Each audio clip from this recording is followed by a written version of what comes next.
C'était une matinée paisible à Medjugorje, et l'église était pleine de fidèles dévoués. Au cours de la messe, une lumière intense et inexplicable envahit l'endroit, surprenant tous les présents. Cette luminosité était si forte qu'elle semblait transcender le quotidien, irradiant quelque chose de plus grand que le physique, presque comme un toucher divin. Les fidèles, perplexes et les yeux écarquillés, se trouvaient déchirés entre la peur de l'inconnu et la révérence envers le sacré qui semblait se révéler. Certains, dans un élan de désespoir, tombèrent à genoux, récitant des prières avec ferveur. C'était comme si la présence de Jésus-Christ s'était manifestée de manière plus tangible que jamais. La spiritualité de ce moment était presque palpable, et chaque mot de la Bible semblait se concrétiser dans ces murs illuminés. Beaucoup murmuraient des louanges, tandis que d'autres se contentaient d'observer, incapables de détourner le regard de cette lumière surnaturelle qui les entourait. Cette scène n'était pas seulement un phénomène à contempler, mais aussi quelque chose qui touchait profondément la foi. La lumière, inexplicable et presque effrayante, apportait avec elle un renouvellement spirituel, comme si l'essence même de l'Évangile se manifestait à cet instant. Cependant, ce n'était que le début d'une série d'événements extraordinaires, laissant tous les présents dans l'attente de ce qui viendrait ensuite. Peu après l'apparition de cette lumière surnaturelle, l'atmosphère de l'église fut envahie par un autre mystère. Les clochettes, qui jusque-là étaient dans un silence total, commencèrent à sonner toutes seules. Un son qui se propageait à travers tout le village, résonnant avec une intensité mystérieuse. Les fidèles, déjà bouleversés par ce qu'ils avaient vu, se regardaient maintenant sans comprendre ce qui se passait. L'église, qui avait toujours été un lieu de paix et de dévotion, semblait désormais le théâtre de quelque chose de bien plus grand que ce qu'ils avaient imaginé.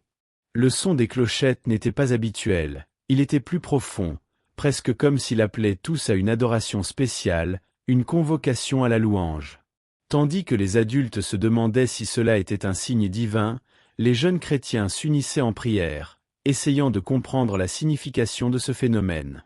Beaucoup se rappelaient des passages bibliques parlant des signes célestes, commençant à réciter des versets à haute voix, demandant des orientations. C'était comme si le culte prenait une nouvelle dimension, quelque chose au-delà de ce qu'ils avaient déjà vécu dans leur foi. Les clochettes sonnaient avec une régularité inexplicable, et l'écho qu'elles laissaient était troublant, mais en même temps, révérencieux. Il semblait que l'Église elle-même était vivante, répondant aux événements par un appel. Le village, déjà en émoi, commençait à être enveloppé par une atmosphère d'attente. Les fidèles, encore confus, se préparaient à ce qui pourrait encore se passer, sans savoir que la prochaine révélation viendrait d'une manière encore plus surprenante. Au milieu de toute cette tension et de ce mystère, une voix céleste résonna dans l'église, provenant d'une source invisible. Les paroles étaient claires, mais leur origine demeurait un complet mystère. La voix avertissait de grands changements à venir, demandant à tous de se préparer spirituellement. C'était comme si un sermon était prononcé, mais sans la présence d'un prédicateur. Le silence qui suivit ce message fit réfléchir chacun profondément sur sa foi et sa relation avec Jésus-Christ. Les mots étaient percutants, faisant écho à des passages de l'Évangile sur la vigilance et la préparation. Pour ceux qui étaient familiers avec les études bibliques, il était presque impossible de ne pas associer ce message à quelque chose de plus grand, comme une prophétie qui se réalisait sous leurs yeux. Que faire face à un tel avertissement? Beaucoup commencèrent à prier avec plus de ferveur, demandant sagesse et force pour affronter ce qui viendrait. Les expressions de stupeur se mêlaient à la dévotion, tandis qu'ils tentaient de comprendre la signification de ce qu'ils venaient d'entendre. La voix, bien qu'ayant apporté une certaine crainte, suscita également une nouvelle flamme d'espoir. C'était comme si chaque témoignage de foi était confirmé là, lors d'un événement que beaucoup n'auraient jamais imaginé être témoins.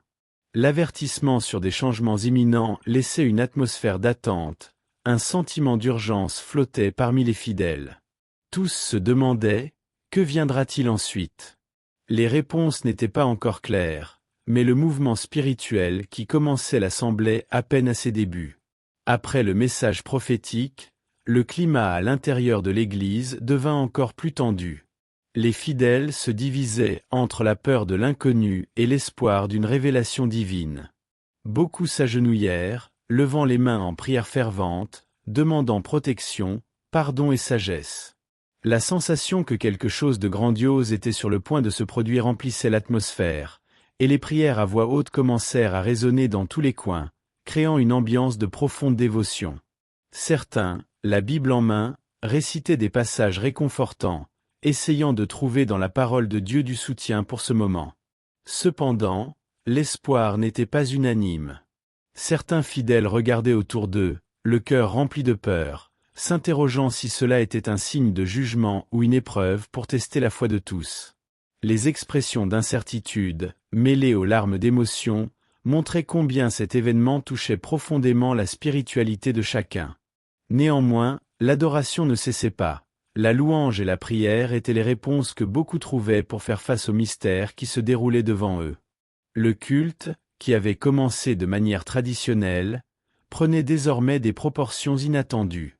Tout au long de l'Église, on pouvait voir de jeunes chrétiens se réunir en petits groupes, priant avec une ferveur encore plus grande. Leur foi, souvent considérée comme inexpérimentée, semblait maintenant briller au milieu du chaos. Les prières pour les études bibliques, pour les futurs sermons, pour une compréhension plus profonde de la foi chrétienne, résonnaient dans chaque recoin, comme un témoignage de la confiance qu'ils avaient en Jésus-Christ. Même face à l'incertitude, la communauté se renforçait, cherchant dans la prière la force nécessaire pour affronter ce qui était encore à venir. Tandis que les adultes étaient visiblement envahis par des émotions intenses, quelque chose d'intrigant se produisait chez les enfants. Contrairement aux plus âgés, ils ne semblaient pas effrayés. Au contraire, ils observaient tout avec un mélange de curiosité et de sérénité, comme s'ils participaient à quelque chose de naturel plutôt que de surnaturel. Certains pointaient même la lumière intense, discutant entre eux, mais sans le panique qui régnait parmi le reste de l'assemblée. Que pouvait-il se passer dans leur tête, qui les maintenait si calmes au milieu de tant de confusion? La tranquillité des enfants devenait presque déconcertante pour leurs parents. Pendant qu'ils murmuraient des prières de protection, les enfants, avec leurs yeux brillants, semblaient fascinés par le spectacle céleste. Ce n'était pas une innocence ignorante, mais une paix intérieure qui les rendait immunisés face à la peur. Certains demandaient même avec candeur si Jésus-Christ venait leur rendre visite, ce qui, pour de nombreux adultes, était à la fois doux et légèrement troublant. Ce comportement pacifique apportait une réflexion silencieuse à beaucoup. La foi des enfants était-elle si pure qu'elle les protégeait de la peur? Ce contraste entre la peur des adultes et le calme des enfants incitait beaucoup à interroger leur propre réaction. Avait-on, en grandissant, perdu la simplicité et la confiance qui caractérisent une foi pure et inébranlable? Peut-être y avait-il quelque chose à apprendre de ces petits. Leur témoignage de foi, même sans mots, était une leçon vivante, rappelant aux croyants la véritable essence de l'Évangile et la confiance totale en Dieu. Tout au long du phénomène, le père Pétard maintenait une attitude de sérénité qui impressionnait. La lumière surnaturelle et le son des cloches ne l'affectaient pas, comme s'il était en phase avec quelque chose de plus grand. Ses yeux brillaient d'une manière différente, et ceux qui se trouvaient près de lui juraient qu'il semblait avoir une connexion directe avec le divin à ce moment-là. Son calme face à l'inexplicable apaisait une partie des fidèles, tandis que d'autres étaient profondément émus par sa présence. On aurait dit qu'il savait quelque chose que tous les autres étaient encore en train de découvrir. D'une voix douce et assurée, il continuait à célébrer la messe comme si les phénomènes n'étaient qu'une partie d'un plan plus vaste. Et peut-être, pour lui, c'était réellement le cas. Chaque mot prononcé par le père Pétard ce matin-là portait un poids spirituel différent, comme s'il s'agissait d'un sermon direct du ciel. Les fidèles écoutaient avec une attention intense, certains croyant même qu'il recevait des conseils de Jésus-Christ à cet instant précis. Son calme contrastait avec l'atmosphère de mystère et de crainte, le rendant tel une encre spirituelle au milieu du chaos. Après la messe, beaucoup s'approchèrent de lui, cherchant des explications ou du moins un réconfort dans sa foi. Cependant, le père Pétard, même ému, en dit peu. Il bénit simplement ceux qui l'entouraient et suggéra de continuer à prier et à maintenir leur confiance en Dieu. On aurait dit qu'il savait que cet événement marquerait le début de quelque chose de bien plus grand pour l'Église et la spiritualité de tout ce présent. Son silence disait plus que n'importe quel sermon aurait pu le faire à ce moment-là. Il ne fallut pas longtemps pour que le récit sur le phénomène à Medjugorje se propage comme une traînée de poudre. Les premières personnes à sortir de l'église commencèrent à raconter ce qu'elles avaient vu, et bientôt, tout le village parlait de la lumière mystérieuse et des cloches qui avaient sonné toutes seules. Certains disaient qu'il s'agissait d'un signe clair de Dieu, d'autres, plus sceptiques, tentaient de trouver des explications rationnelles. Mais la vérité est que le mystère ne faisait qu'augmenter au fur et à mesure que les histoires se répandaient. Ce qui était un événement isolé se transforma rapidement en un sujet de discussion attirant de plus en plus d'attention. Les récits atteignirent les villes voisines, et bientôt, des pèlerins commencèrent à apparaître, désireux de voir de près le lieu où tout avait eu lieu.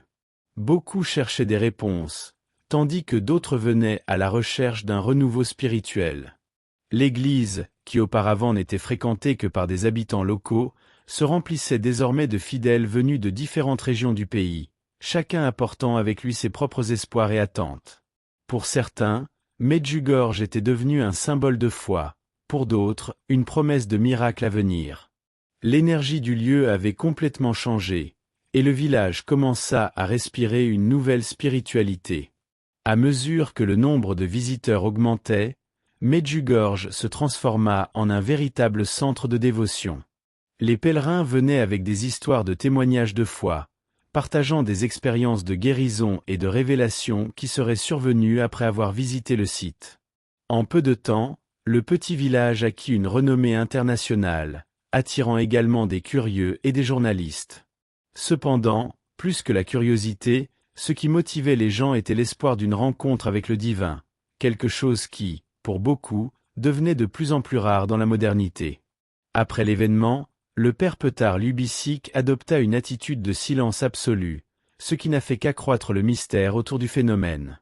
Beaucoup espéraient qu'il parlerait de ce qui s'était passé, peut-être même partagerait une révélation, mais le prêtre restait silencieux, laissant les fidèles encore plus curieux.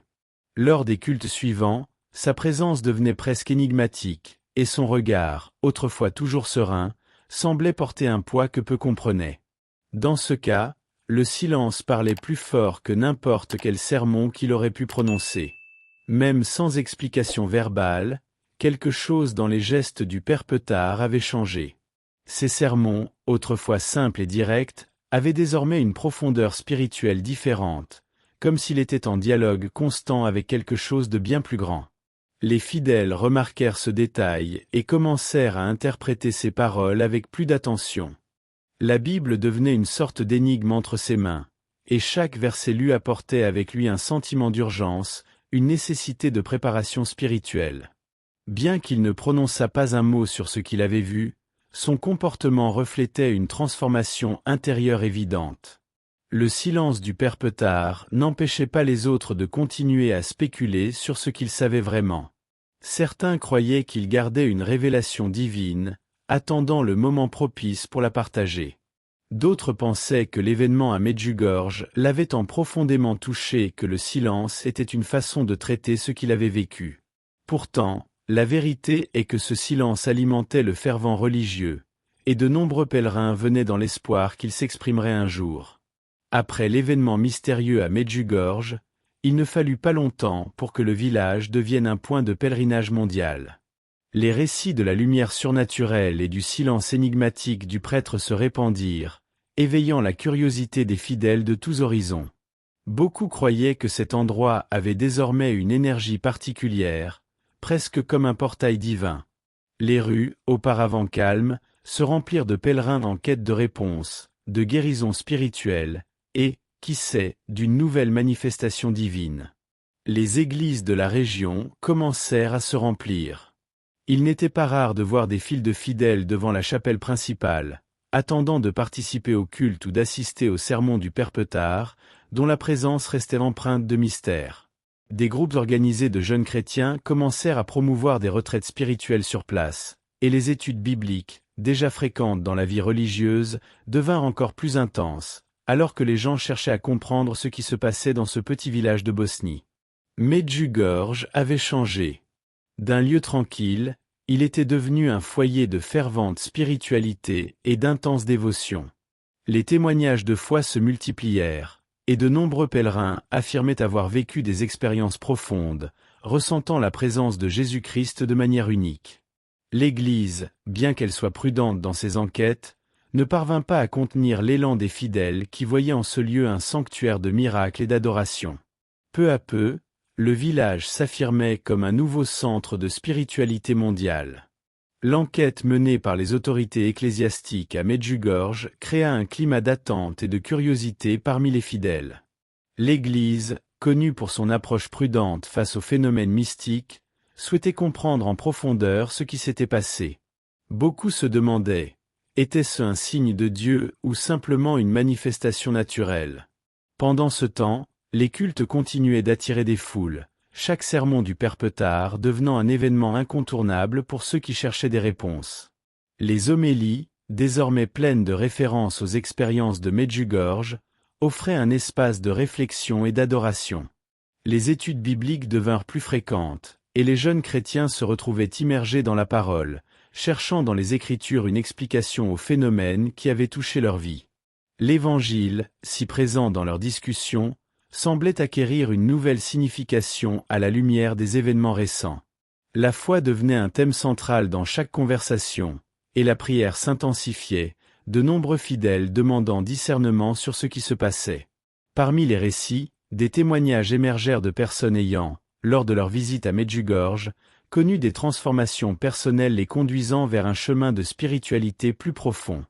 À mesure que l'enquête avançait, le silence des dirigeants ecclésiastiques suscitait à la fois inconfort et attente. L'absence de conclusion définitive alimentait la dévotion des fidèles, qui croyaient que l'expérience vécue à Medjugorje était une manifestation claire de la présence de Dieu parmi eux. Cette atmosphère d'incertitude et de révérence transformait chaque visite au village en une opportunité de renouveau spirituel, attirant encore plus de pèlerins en quête d'un contact divin. Et ainsi, les questions continuaient d'émerger. Que signifiait vraiment cette expérience? Que réservait l'avenir? La transformation spirituelle survenue après les événements de Medjugorje fut palpable et profonde. De nombreux fidèles présents à la messe sentirent un changement intérieur défiant toute explication logique. La prière était devenue une pratique quotidienne, et le désir d'approfondir la connexion avec Jésus-Christ était évident. Les témoignages de foi jaillissaient comme des fleurs après la pluie, avec des personnes partageant des expériences de guérison émotionnelle et spirituelle survenues juste après le phénomène. Ceux qui se sentaient perdus auparavant trouvaient maintenant leur chemin guidé par une nouvelle lumière, une certitude qu'ils étaient sur la bonne voie. Les jeunes chrétiens, en particulier, commencèrent à se rassembler en groupes d'études bibliques, explorant la parole de Dieu avec un fervent enthousiasme. Le culte devenait un espace non seulement d'adoration, mais aussi d'apprentissage et de partage. Ils discutaient de la manière d'appliquer les enseignements de l'Évangile dans leur vie quotidienne, cherchant à être lumière et sel dans un monde qui semblait parfois sombre et désolé. Ainsi, la spiritualité prenait un nouveau sens pour eux. Ce n'était pas seulement une tradition à suivre, mais un voyage actif et engageant, plein de découvertes et d'amour pour le Christ. Le père Petard, désormais considéré comme une figure de grand respect, guidait chacun avec patience et sagesse. Son leadership pendant et après le phénomène a aidé à orienter de nombreuses personnes dans leur parcours de foi. Chaque sermon, chaque culte, chaque moment de louange était une occasion de redécouvrir le sens de la vie en Dieu.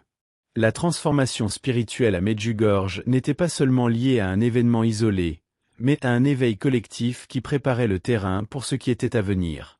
Et tandis que beaucoup se demandaient quel serait le prochain chapitre de cette histoire de foi, l'espoir flottait dans l'air comme une douce brise. La figure du père Petard Lubisic est devenue centrale après les événements de Medjugorje, et son importance a dépassé ce que beaucoup auraient pu imaginer. Lui, qui avait toujours été un leader spirituel respecté, était désormais perçu comme un symbole de renouveau spirituel, attirant l'attention non seulement des fidèles locaux, mais aussi de personnes venant des quatre coins du monde. Sa posture sereine durant le phénomène, alliée à sa capacité à transmettre le message d'amour et d'espoir de Jésus-Christ, a permis à beaucoup de le voir comme un intermédiaire entre le divin et l'humain. Les cultes ont pris un nouvel élan, et les prières étaient offertes avec une intensité palpable, reflétant la transformation qu'il avait lui-même vécue. Le prêtre est également devenu un mentor spirituel, guidant de jeunes chrétiens dans leur parcours de foi. Il encourageait la pratique de la prière dévotionnelle et la participation active aux études bibliques, montrant comment la spiritualité pouvait s'entrelacer avec la vie quotidienne. Ses discours n'étaient pas seulement des sermons, c'étaient des invitations à une réflexion profonde et à l'action. Il partageait fréquemment des témoignages de foi illustrant le pouvoir de Dieu dans la vie des gens, incitant ses auditeurs à embrasser la transformation qui pouvait survenir dans leur propre récit. Cependant, ce n'était pas seulement ses mots qui inspiraient, mais aussi son humilité et sa sincérité. Il écoutait les fidèles avec un cœur ouvert, créant un espace où chacun se sentait accueilli et valorisé. Cette connexion humaine, associée à son adoration fervente et à la façon dont il élevait les louanges à Dieu, a conduit beaucoup à le percevoir comme une figure mystique, enveloppée de mystère et de foi. Alors que les foules commençaient à se rassembler autour de lui, les questions sur ce qui allait suivre se faisaient plus pressantes, et un nouveau chapitre de spiritualité semblait sur le point d'être écrit. L'impact du phénomène à Medjugorje a dépassé les frontières locales, provoquant des vagues de renouveau religieux qui se sont répandues à travers le monde. Des pèlerins de différents pays ont commencé à affluer, attirés par la quête de signes divins et d'expériences spirituelles profondes. Les églises à travers le globe ont connu une augmentation de la fréquentation des cultes et des pratiques dévotionnelles, alors que la foi se revitalisait et que de nouveaux jeunes chrétiens rejoignaient les rassemblements. Chaque histoire de transformation devenait une source d'inspiration, faisant écho à l'appel de Jésus-Christ à mener une vie d'amour et de service. Les récits de miracles et de changements personnels ont commencé à circuler comme des témoignages de foi, renforçant la conviction que quelque chose d'extraordinaire se produisait. Des groupes de jeunes s'organisaient pour réaliser des études bibliques, explorant les Écritures et approfondissant leur spiritualité, tandis que la prière devenait une pratique plus courante parmi ceux qui cherchaient à renforcer leur connexion avec Dieu. L'adoration fervente et la participation au culte ont apporté un nouveau sens de communauté et d'appartenance, faisant des églises locales des centres de lumière et d'espoir. À mesure que la renommée de Medjugorje grandissait, l'intérêt des médias et des autorités ecclésiastiques augmentait également.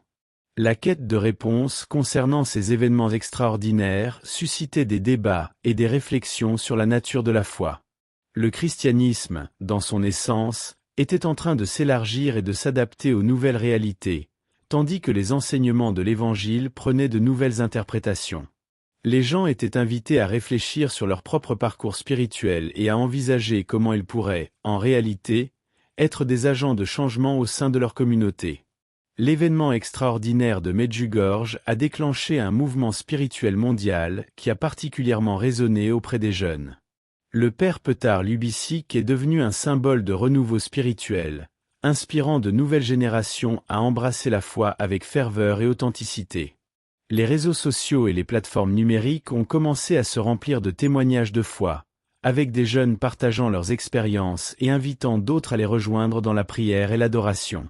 Cette ère de connectivité a offert une nouvelle manière d'évangéliser, où les messages d'amour et d'espoir pouvaient atteindre des millions de cœurs en quelques secondes.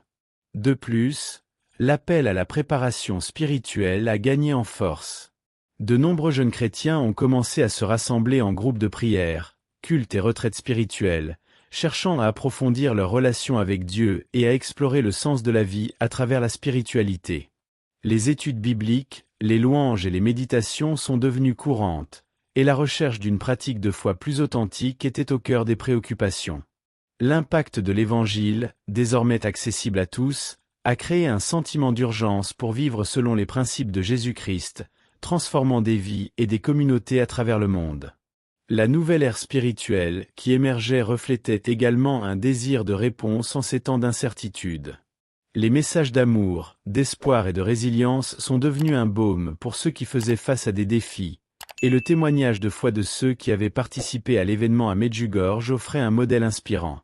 C'était comme si les portes du ciel s'étaient ouvertes, et chacun était invité à entrer.